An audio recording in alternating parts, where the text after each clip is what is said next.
There she is.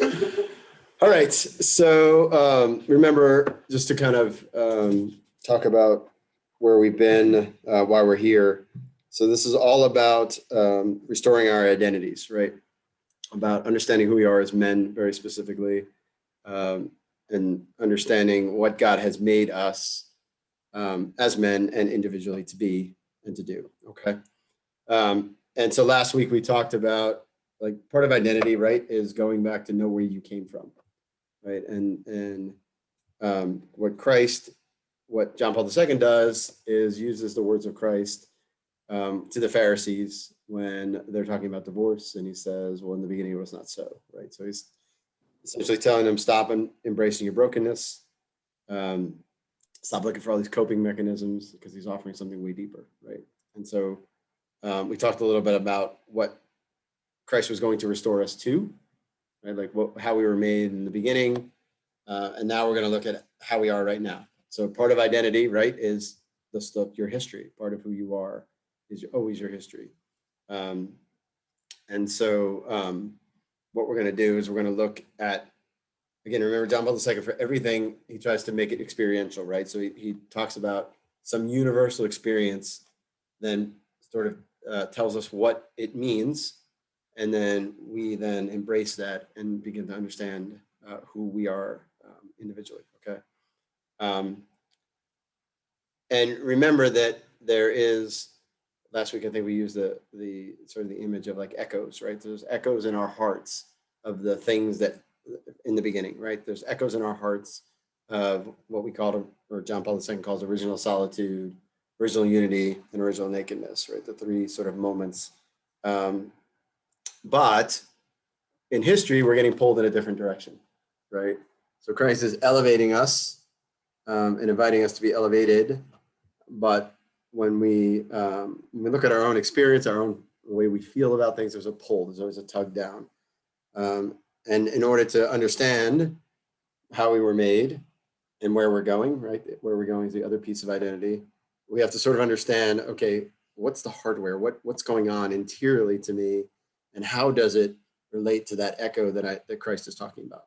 All right, and that's sort of what we're going to do today. All right.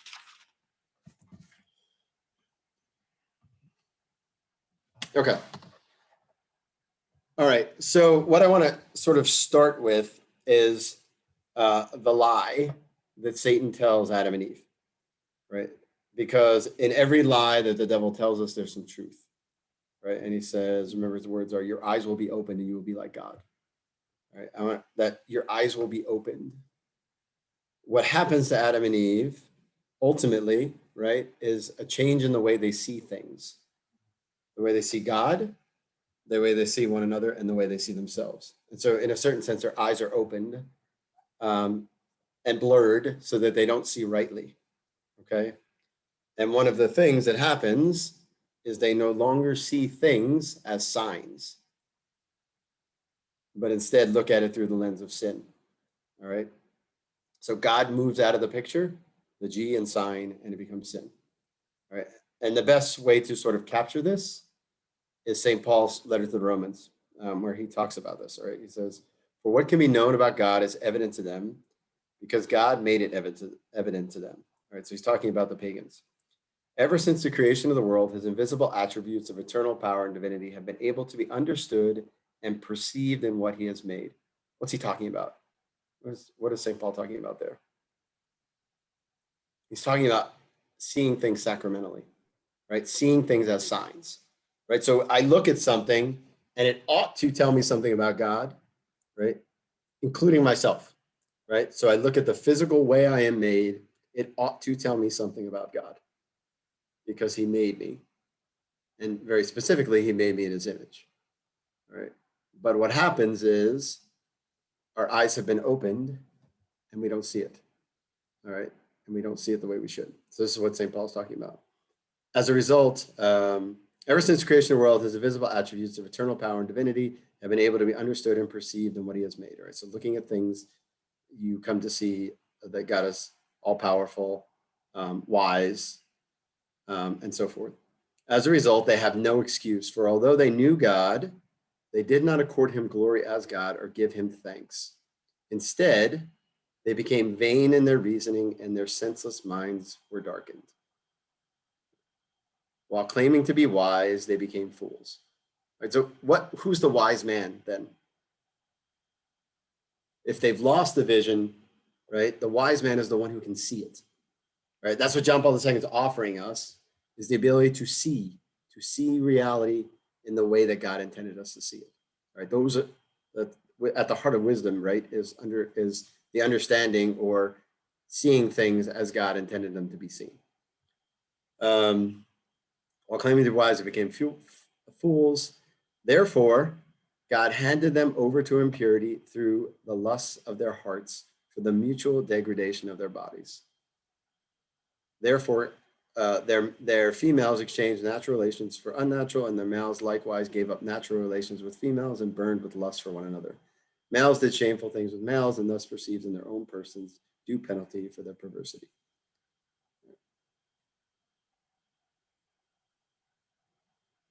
So why does it seem that once they lose the image, once they lose the ability to see reality in the way God intended, why does it then lead them to sexual sin?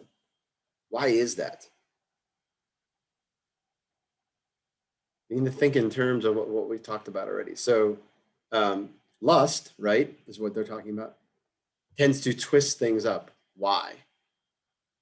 Because erotic love, right, erotic desire was supposed to be the sign, right? We can't see signs that pointed to the mystery of God, right? That pointed to the way that God loves and enabled us to love as God loves, right? And so no surprise, when we lose that sign gets twisted up, right? Because it's the most powerful desire we have. And it's the most powerful desire we have because it's supposed to image the way God loves, right? And so the corruption of the most powerful thing is ultimately the worst, right? And so that's why we feel that pull of lust so strongly, is because on the flip side of that is the power to love as God loves, right? And so if that can be purified, if we can begin to see the sign, if we can become men of the sign, then that can be redeemed, all right? And that can be redeemed, that erotic love, only by the divine bridegroom, right? That's why Christ comes as this image of a bridegroom, right? That idea of erotic love is kind of stamped into God's way of describing how he loves us, right?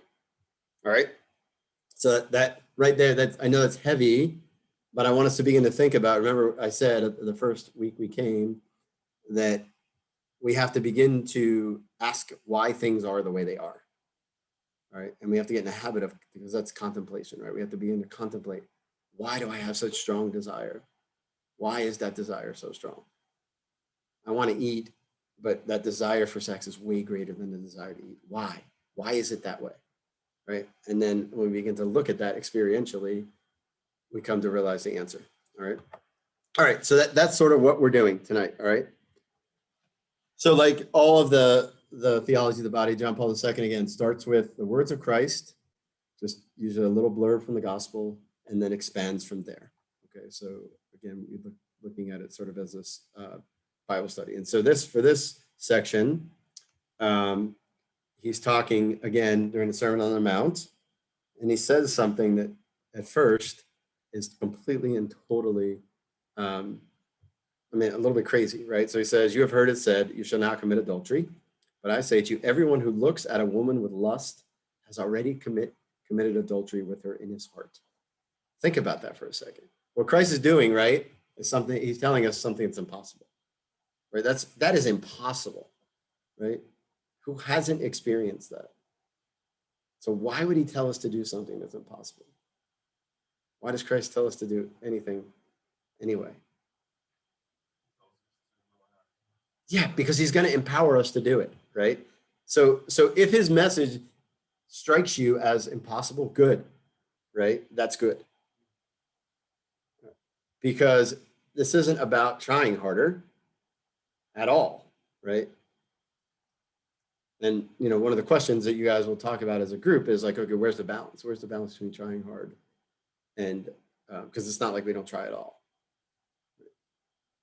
But the point is that when you see that, why he raises it so high is because that's what it was like in the beginning. Like, we are capable of that. We are capable of doing that, in the sense of like there is this innate power in us that has to be elevated. Yes. What verse is that again? And so it's Matthew 5:27-28. Let me move this out of the way. Okay. And of course, he's talking about the tendency of men to objectify women, but it also goes the other way. All right. It also goes the other way. Women, and we're going to talk about what that looks like in women, is a little different, but nevertheless, they still have the same thing. Okay, so what I'm going to do, because Brennan asked, I'm going to pull in some stuff from Love and Responsibility here, because I think this actually, Love and Responsibility is really all about historical man. And so it kind of supplements what John Paul II is trying to say. All right. So this idea of looking with lust with a woman, or committing adultery with a woman in your heart. What does it mean to look with lust? Okay. All right. So what John Paul II says, he says, sexual attraction makes obvious the fact that the attributes of the two sexes are complementary, so that a man and woman can complete each other. All right. So what he's talking about here is just strict, like, natural law reasoning, really, right? If we have some natural desire, right, God has put these desires in us because they fulfill us, okay? And so why do we have this natural desire for a woman? Because it in some way fulfills us, right? So that's the first sort of what he's sort of getting at here, right? That this subject actually fulfills the other in some way, okay? And so that's what he's talking about there. So he asks the question, right? The question of why do I have this desire, right? And then, of course, it gets twisted up, which we'll talk about in a second. And so what he calls this desire is the sexual urge, okay? The sexual urge in a human being is always in the natural course of things directed towards another human being. That is the normal form which it takes. If it is directed towards the sexual attributes as such, this must be recognized as an impoverishment or even a perversion of the urge. Okay, what does he mean by that? What does he mean if it's directed towards the sexual attributes? I look at a woman and I see nothing but the attraction to her body. That's what he's talking about. Okay. Remember, I think we talked about this the first time. We said, okay, when we are drawn towards objects, right? That's, again, objects that fulfill us, right? I'm drawn towards a steak dinner when I'm hungry, right? Naturally, I have a desire for that thing, right? And that's all good and fine throughout all creation, except in one case, right? And that one case is when that object is also a subject, when the object is another person, okay? And that's what he's talking about. So if that initial attraction, nothing wrong with it, right? It's natural. It's what you do with it. It's whether you elevate it or you stay at that level, okay? So we all experience something happening interiorly to us that, in a certain respect, we feel like we may not have control over, which we'll talk about next week when we talk about chastity. But still, it has to come under the control of reason. We have to make a judgment about it. We have to decide whether to continue to be delighted by that, or look away, or go talk to the person, or whatever. Okay, so it requires an act on our part. So you cannot love qualities of a person in the abstract, because they're always the person, right? And we'll talk about in a minute what that means when we just like the qualities, okay? So all of this is what John Paul II calls the personalistic norm, okay? Big word, but really simple. The personalistic norm, this norm in its negative aspect states that the person is the kind of good which does not admit of use. Okay, remember we talked about, I think the first night we talked about what's the opposite of love, and we said it's not hate, but use, right? To treat a person less than they are, right? And we said hate even treats a person as a person, at least they matter. So that's the negative version of it, all right? And cannot be treated as an object of use and as much the means to an end. In its positive form, the personalistic norm confirms this. The person is a good towards which the only proper and adequate attitude is love.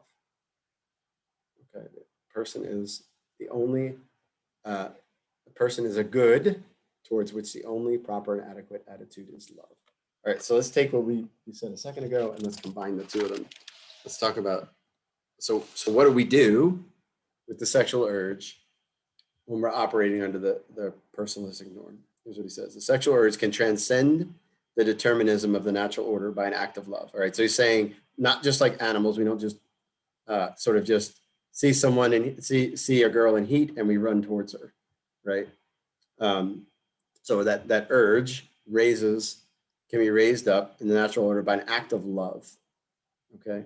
And its manifestation must be evaluated on the plane of love, forming a link in the chain of responsibility for love.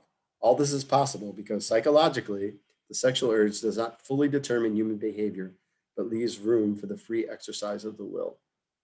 Okay, so I'm drawn towards a woman, and I have an opportunity to freely act, right, at that point.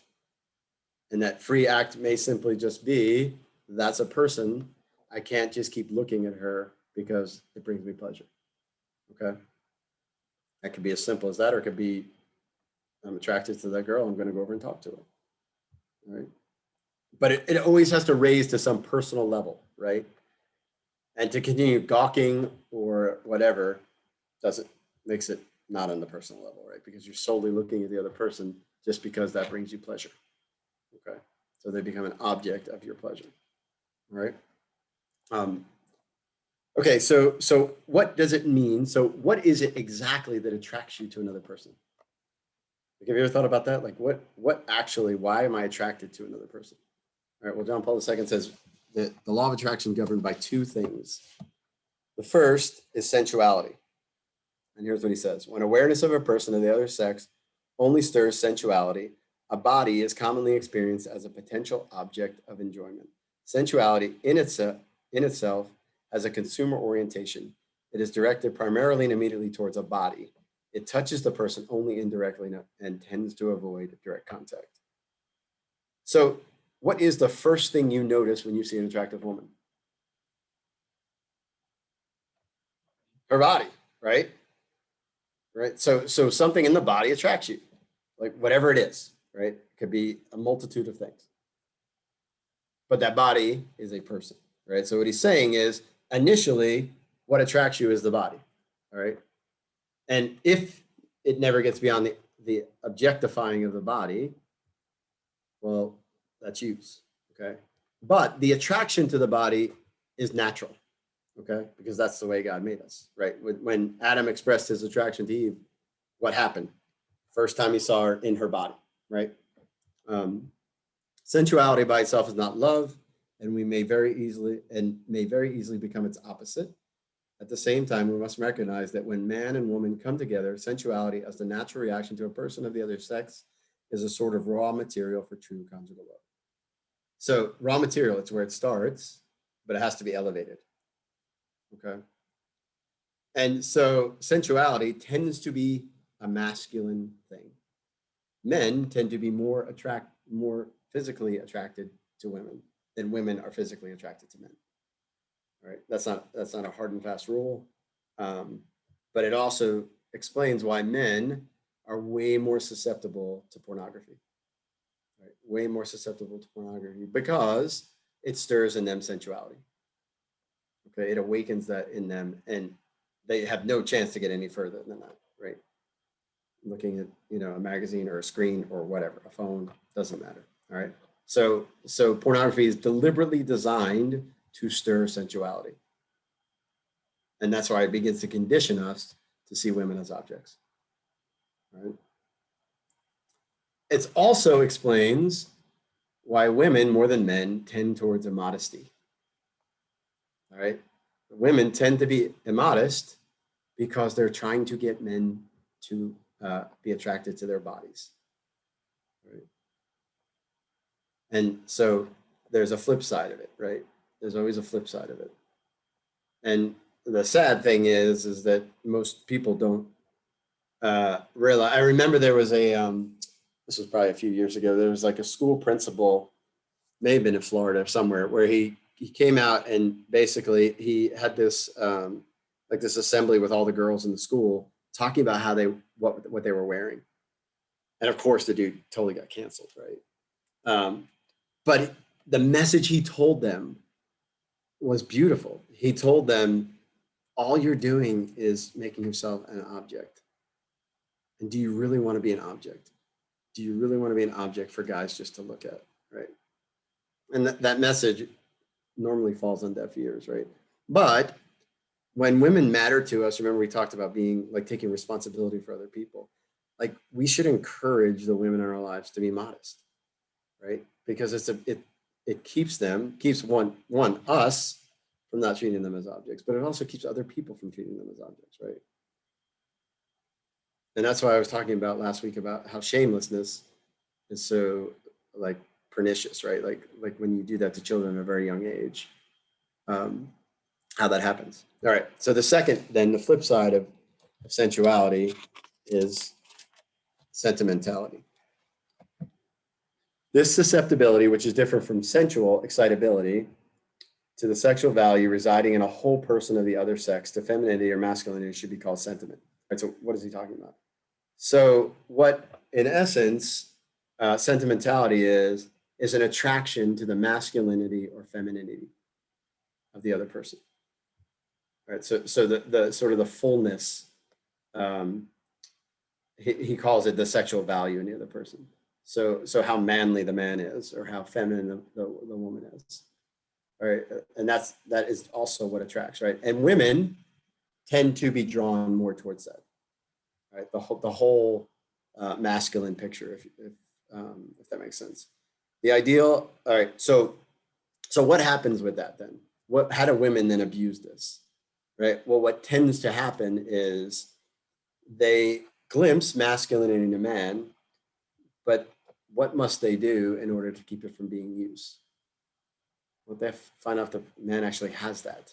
If he actually is the thing that they think he is, right? If he is the person that they think he is, and if it doesn't, then they're going to use him, right? So they'll set up this ideal, and they'll use him, right? Because they get pleasure from the idea of him being masculine. And you see this all the time in women. You're like, why is she with that guy?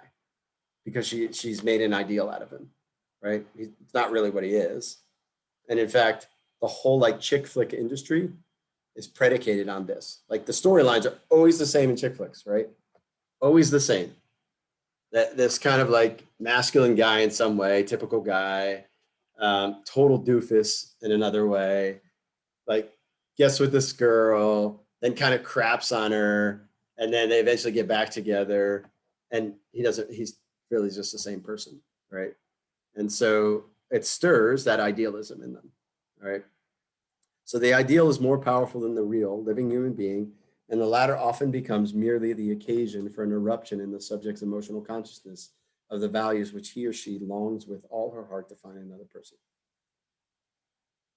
So they idealize him, and then they never really get to the person. And this is, and again, it can flip the other way, but this is why that idea of accepting the other person as a gift is really important, because it keeps you from making them into something they're not, right? And they may never be, all right? But that is always a real temptation to make the person ideal. And it's usually like the downfall of every relationship, all right? And so what governs that then is the law of the gift. Love consists of a commitment which limits one's freedom. All right, so think about that for just a second. We haven't talked about this yet. When you love someone, you are limiting your freedom in a certain respect, right? Because you can't love everyone the same way, right? And in fact, like conjugal love is very unique to one other person. And so in a certain respect, it limits your freedom, right? But on the flip side, it actually is a full exercise of freedom, right? And I think we talked about this when we talked about like the marriage vows, right? When you in ultimate freedom, take the other person as your spouse, take the woman as your wife. That's the complete total act of freedom, because you're saying no matter what happens for the rest of my life, I will to love this person. Think of the freedom in that, right? You are now free from every circumstance that will ever arise in your life. You're completely and totally free from it. Like no circumstance can change that. Sickness, health, death. Death is it. Death is the only thing that can change that, right? And that, so a lot of people will go, well, I don't want to get married because I'm going to be tied down. Like, no, that's not freedom. Like freedom is, I will to love this person for the rest of my life. And then you're free from everything that happens. Nothing can change that, right? And in fact, so important is that act of freedom that God gives you grace to persevere, right? That's the grace of the sacrament of marriage. All right, so limitation on one's freedom might seem to be something negative and unpleasant, but love makes it a positive, joyful, and creative thing. Freedom exists for the sake of love. We talked about that last week.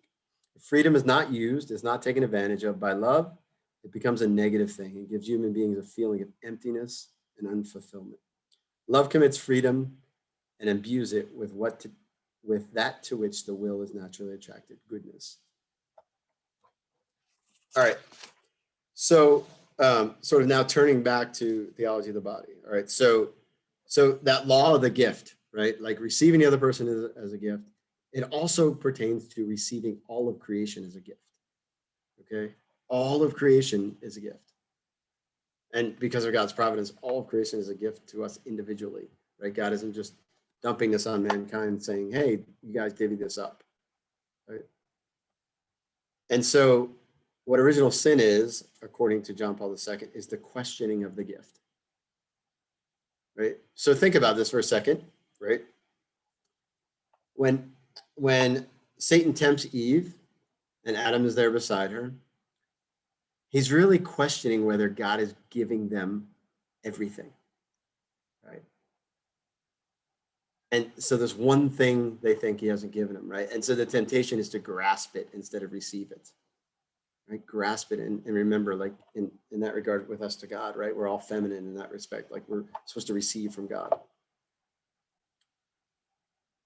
The other part, which is really, I think, integral for us as men that John Paul II talks about is he calls original sin a rejection of God's fatherhood for the same reason, right? What does a good father do? Provides his children with everything they need. And the children, they don't need to question anything, right? They know that they will get what they need when they need it. But there's always a temptation to grasp, right? Always a temptation to grasp. So in our house, I may have shared the story. In our house, Reese's peanut butter cups are the thing. They're totally the thing. And I got a big bag of Reese's peanut butter cups for my birthday from Dominic's girlfriend. And yeah, and so I would totally.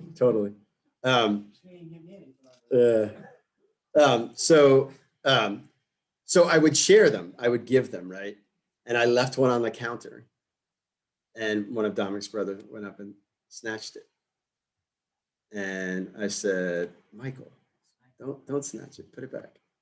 I want to give you a Reese's peanut butter cup, right? So he's taking, right? When I just want to give, right? I want to give him because they're like gold, right? I really want to sit up there and get fat and eat the whole bag all at once. But yeah, I want to give, right? And he wanted to take, because he loves peanut Reese's. Well, actually, it has sugar in it, so that's all that matters. But that's the point, right? Like, and we all do that, right? We all do that. We all want to take, right? We all want to appropriate, and that's the word that John Paul II uses. And so this idea, so concupiscence entails the loss of the interior freedom of the gift. Right? So this interior freedom to both receive and give, right? That's concupiscence. That's from the fall, right? And that idea of it being a loss, because if we sense concupiscence as a loss and not just something we have to battle against, like our fallen nature, it opens us up to receive the gift of redemption, right? When I begin to see, something in me is just, it's not right. Like something's broken in me. And I could battle it all day long. I could, I could complain about it. I could rationalize, I can do all those things. Or I can open up and still receive a gift from God the Father and the gift of redemption. Right? The nuptial meaning of the human body is connected precisely with this freedom. Man can become a gift. That is, the man and the woman can exist in the relationship of mutual self-giving if each of them controls himself. Right? Remember, we talked about in order to give yourself, you have to own yourself. And in order to own yourself, you have to have self-mastery or self-control. For that reason, in a certain sense, it makes impossible the interior freedom of giving. So without that self-mastery, you can't give.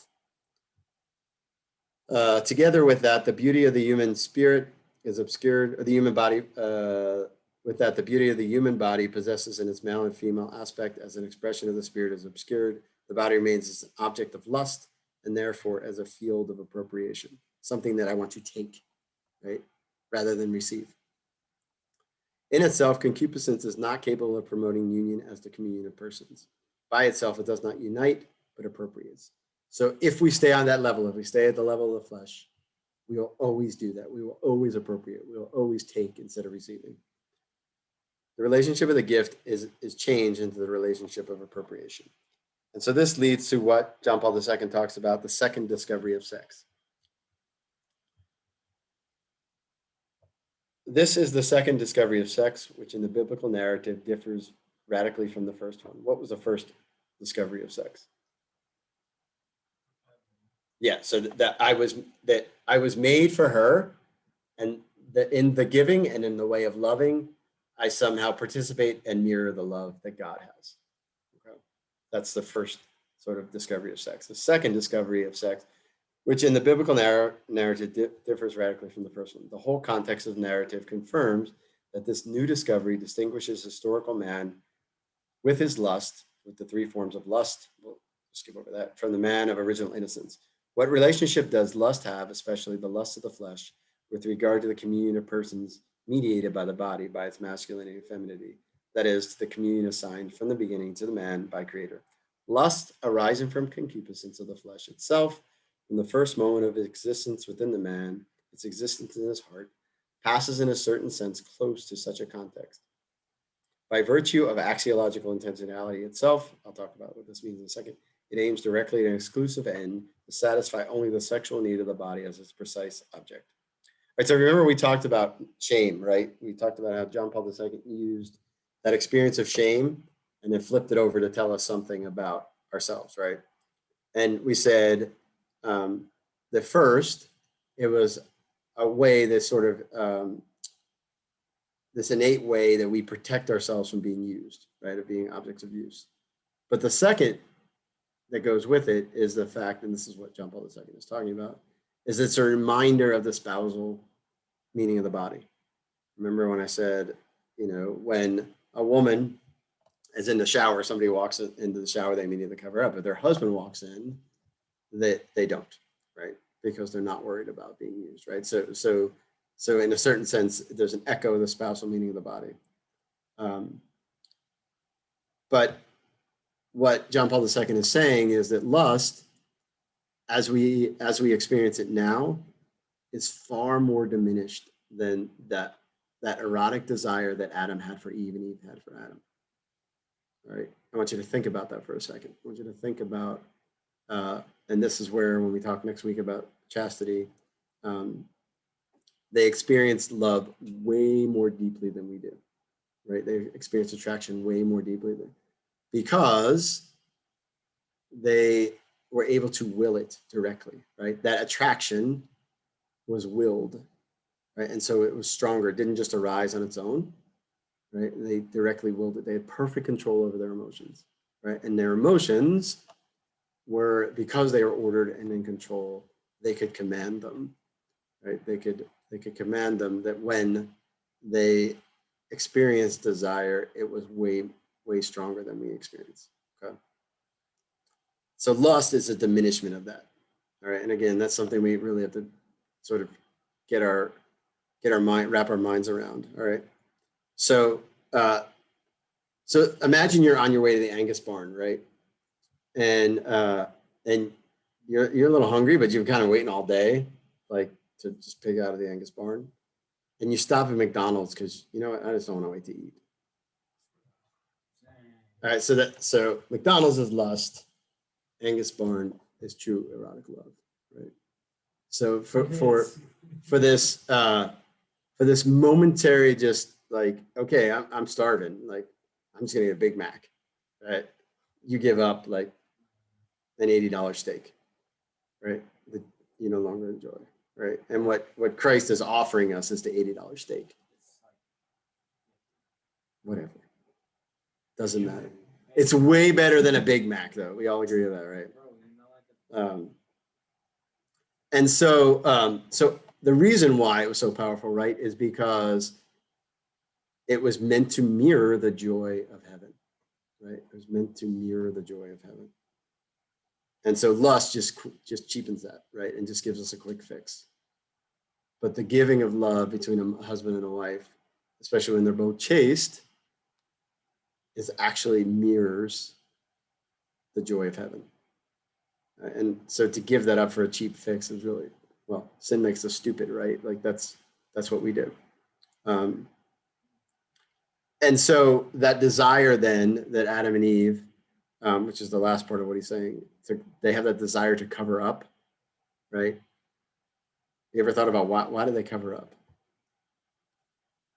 It's because they think the problem is somehow in their body, right? But it's in their heart, right? Like that's what Jesus is talking about adultery in the heart, right? It's a heart problem, not a body problem, okay? And so now let's sort of close the circle and talk about what Jesus means with adultery in the heart. And here's what John Paul II says: on the basis of Christ's words in the Sermon on the Mount, Christian ethos is characterized by a transformation of the conscience and attitudes of the human person, both man and woman. This is such as to express and realize the value of the body and of sex according to the Creator's original plan, placed as they are in the service of the communion of persons, which is the deepest substratum of human ethics and culture. All right, so Christ's demands, like we talked about first, seem impossible, right? Well, that's because they are, right? But they're impossible because of the state of our hearts, right? And that's why he goes right to the heart when he says adultery in the heart, right? Only pure hearts could ever do this, right? Only pure hearts could ever look at a woman without lust. And the pure of heart, what happens to the pure of heart? You see God, right? So what does that mean? Well, it's not just talking about the end reward, right? The pure of heart see God in everything, right? So their vision has been restored. They now can see.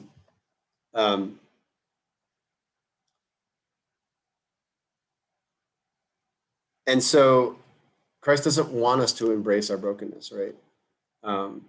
He wants us to embrace freedom, right? That's what he's offering us. And so what is this idea then of ethos versus, and then ethics? Does anyone know the difference between ethos and ethics? So ethics are just exterior rules, right? Ethos is my interior desire towards something, right? So what are your interior values, right? And so Christ came so that we could be free from the law. What does he mean by that? What does he mean to be free from the law? Protestants love this verse, by the way. Like, what does it mean when Christ says, or when St. Paul says, Christ came to free us from the law? What does that mean? Have you ever thought about that? Okay, so go deeper than that though. So don't even think of just don't even think of works per se. That's part of it, but that's, I think, a consequence of it, not a. So what law is he talking about anyway? So law of the world. What else? Not just the law of the world. Like so the law of Moses, not the Ten Commandments. But He's talking about all of them, right? Why? Because if Christ gets into your heart, you no longer experience the law as a burden. Think about that for a second, right? And I think we talked about this before about one of the dangers, right, of leading with when you're trying to lead someone to Jesus. If you lead with a hard teaching, they're going to immediately reject it as unlivable, right? Because Christ hasn't gotten into their heart yet. But if Christ gets into your heart, you can do anything, right? Like literally. And so what I mean by this is freedom from the law essentially means I don't experience the law as a burden anymore, right? Do I need to be told not to steal? No. It's interior, I wouldn't do it, right? I have no desire to steal. I'm not holding back at all, right? Is that's called an ethos. That's Like when you're born like well, that would be called immaculately conceived if you're born like that. That you'd be either Mary or Jesus. that. No, like what's it called when you like you're born and you know like something's wrong, but you don't need to be told that. Oh, you mean yeah? So it's I mean intuition or conscience, right? Where you eventually, yes, no, but see you're not you're not even attracted to it. That's the point. You don't. It's not that you don't do it. It has no attraction to you, right? Like, you know, do you need a commandment to tell you not to murder your roommate? Do you really need that commandment? Well, then you're free from the commandment. It's already in your heart. It's already how you are, right? So that's what Christ came to do, right? Remember we talked about a couple of weeks ago, we talked about the 10 Commandments. Actually, if we read them like from the lens of Christ, it's a prediction, right? When Christ gets a hold of you, you shall not kill, you shall not commit adultery, you won't do those things, right? Because you'll have no desire for them. And that's the point. Like that's the difference that Christ makes, right? That's the difference. That's freedom, right? When I am automatically drawn to the good, I don't need anyone to tell me to go to it. Like that's freedom, right? I will thrive and I will flourish. And so that's what Christ is offering. That's what freedom from the law means, all right? And that's what he's getting at when he says, when he warns, like, don't be satisfied with just not cheating on your wife. Like, go deeper. Like, that's what he's saying. He's saying, go deeper. Let me into your heart, and you won't even look at a woman the wrong way. Like, that is ultimate freedom, right? To be able to walk down the street, look a woman in the eye, smile at her, and keep going. Like, that is ultimate freedom, right? I don't have to hide my eyes. I don't have to worry about what am I thinking? What my eyes drifting? Like, that's what Christ is offering if we just embrace it, right? If we just embrace it, right? And so what we're going to do, we're going to stop here because I'm going to split this up into two sessions. And so next week, we're going to look at what this actually looks like, right? So we're going to look at purity and chastity and then the manner in which Christ equips us, right? So we're going to sort of split historic man right down the middle. So we've really focused on sort of what the fall did to us. Next week, we're going to focus on what the redemption does to us, okay? All right, questions? What were those three types of lust that you skipped over? Yeah, so it's just lust of the eyes, lust of the flesh, and pride of life, or lust for the world. Yeah, it's just I didn't want to get us sort of caught off to that, but it's first letter of John, chapter 4, I think verse 14, is where he talks about it.